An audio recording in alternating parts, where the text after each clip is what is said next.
রমজান মাস পাইলে আমরা রোজা রাখি, কিন্তু দেখা যায় অনেকেই শুধু শুধু শুয়ে শুয়ে সময় কাটায়, ঘুমাইয়া ঘুমাইয়া সময় কাটায়, এই যে হাঁটা চলা কইরা অবহেলাভাবে সময়গুলো তারা নষ্ট করে। কিন্তু আপনাদের কাছে আমি অনুরোধ করব যে আপনারা রমজান মাস পাওয়ার সাথে সাথে আপনারা নিঃসন্দেহে একটি খতম দিবেন, কোরআনুল কারীমকে একটা খতম দিবেন। অনেকেই দেয় এবং অনেকেই দেয় না। আমি প্রত্যেকের কাছে অনুরোধ রাখবো যে আপনারা প্রত্যেকেই একটি খতম দিবেন, পুরো একটা কোরআন শরীফ খতম করে ফেলবেন। কারণ এর দ্বারা ফায়দা হচ্ছে রমজান মাসে এক অক্ষর পড়লে 10 নেকি নয় বরং 100 নেকি দেওয়া হয়।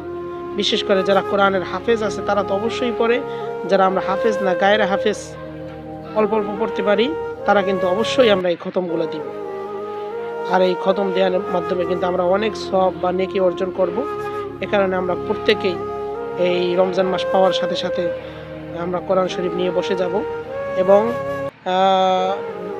রমজান মাস উপলক্ষে আমরা বেশি করে কোরআনুল কারীম থেকে তেলাওয়াত এবং এটাকে বিশুদ্ধভাবে পড়ার চেষ্টা করব। বলেন আমিন।